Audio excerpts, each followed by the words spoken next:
Hey, you guys, this is Rafael Eledge from Shiloh, Relics in Savannah, Tennessee. It is so good to be with you guys again today. Today we're going to talk about something that isn't flashy. It doesn't jump out at you, but it's something that every soldier needed, and if you did not have it, you were out of luck. So what are we going to talk about today? It's, like I said, not very flashy, but important. These are original Civil War era bullet molds.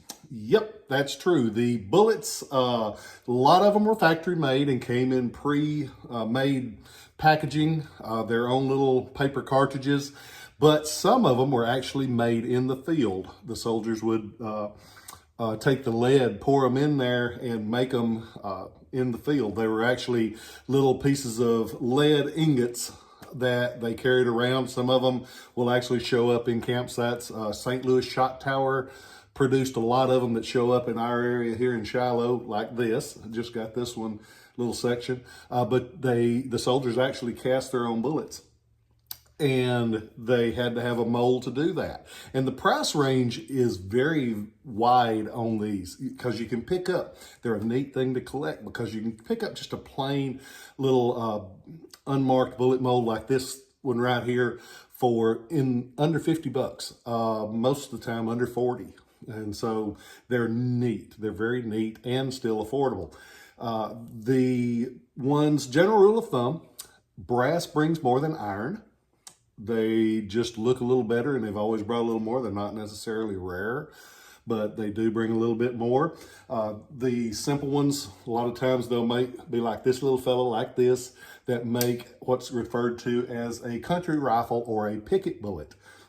That's one that you see most often, is the plain round ball mold or these, because these fit all of those country rifles that were made from 1800 to 1900, even before and a little after, and they all had to have a bullet, and that's what made those. Some of them were used in service, most of them weren't. Most of the time they were used for feeding the family, but they still qualify as a Civil War era mold, and a lot of people have them, and there's a ton of varieties, lengths of molds, caliber of bullets. And speaking of caliber of bullets, this one is one of the standard Colt molds made by Samuel Colt, and most of the time they'll all be marked Colt patent like that up on the top. This is actually when you would make the mold, you have cavities like this. The Colts usually make a conical bullet and a round ball. When you close it up, pour the mold through the top, pour the mold through the top. Pour the lead through the top of the mold, and that's where it casts your bullet. And they had this that moved back and forth, which is called a sprue cutter, S-P-R-U-E. And that's what trimmed off the excess lead at the top of the bullet. The top of the sprue cutter on a Colt mold at one time would have been marked Colt's patent. A lot of times they're worn off. A lot of times they were lightly stamped to begin with. Sometimes they'll have a mark on the side like pocket, meaning a 31 caliber. Sometimes they'll say 36B for belt model and 44 for the Army model. The Colts generally, the two that you see the most are the pocket model like this one, and also the Army model, the 44. There are a couple of tougher to find ones. There's some that makes multiple conical bullets. They call those gang molds. Don't have one of those right now. I sold a Colt not too long ago, but I do have a cool Colt mold, a big one.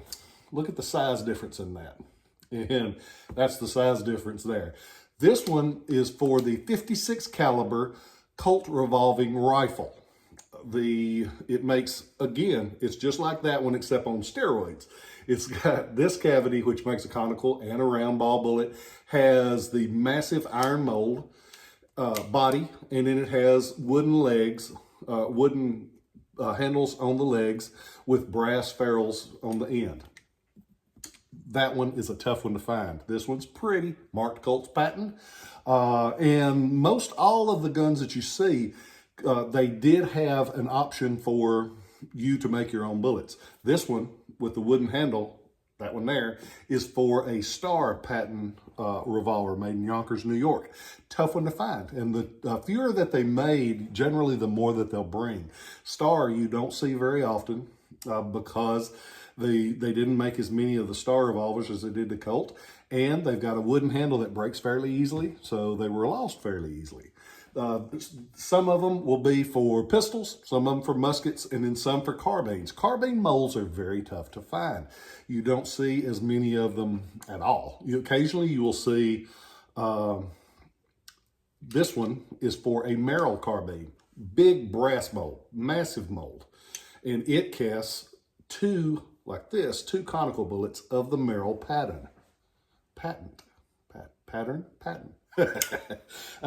it's a big, massive mold, rare mold. They can bring a lot of money. The ones when you see like a Confederate made mold for like a LeMat revolver is several $1,000s. But it's a neat thing to collect. I had a friend of mine in North Alabama one time, went down to buy his collection. He decided to let it go, and I ended up getting, I think it was 400 different molds that he had put together over the years. So it's a great thing to collect. Then you can get a lot of them for under $200 to $300. You can get a lot of variety, and except for those ones that are tough and elusive, it's a great thing to collect. So I thought I'd try something different, just kind of general collecting tips. I'm going to try to start adding a few more of these. I hope that you guys enjoy them. If you do, please comment and let me know, because I want to do what you want to see. I like it all. That's why I bought it all, because I bought the bowls, I bought the guns, I bought the swords, because I'm addicted. I had a friend of mine, he sent me a picture of a cased Colt that sold him a couple of weeks ago, and he showed it with the other ones that he's got, and he said, I think I'm addicted. And I said, yep, we are. We can't help it. But there's a lot of worse things to be addicted to, because this one, at the end of the day, you still got something. Most things you're addicted to, it's gone, and your life's worse. These, you got a good little savings account. So I hope you guys are doing well. I had something cool happen today. I was blessed, and I got to help somebody. Catherine and I went to Walmart, because there's nothing more you'd rather do on a Saturday morning than go to Walmart. Oh, I'd rather be beaten the head with a stick.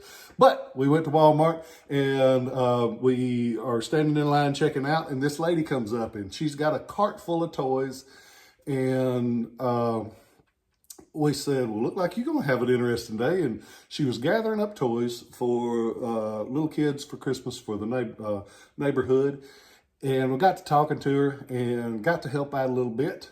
But it just, the lady said, I was supposed to come here and we were supposed to spend about $5 a toy for these kids, but I wanted it to be something special for them. She said, whatever it is, I'm going to take care of out of my pocket. And I looked at her, and very nice young lady, and just very polite and kind. And it was just so cool to see somebody that was caring about other people, that it don't matter what's going to happen, I'm going to take care of it. And so I was very thankful and blessed that I was able to help her a little bit. And I say that to let you know that when you see somebody doing something positive for somebody else, don't be afraid to kick in and help them. And not just monetarily, because there's a whole lot more things more important than money. If you get a chance to help somebody, I read something that Maya Angelou said a while back, and it said, people will never remember what you say to them. They will never remember what you do, but they will never forget how they made you feel. Never remember what you say, never remember what you do, but they'll never forget how you made them feel. So go out there, be good. Love somebody, be kind to people, because that feeling, it'll stick with you. And I hope you guys know that I appreciate you, and I'm very thankful to get to do what I do. Love y'all. Catch you next time.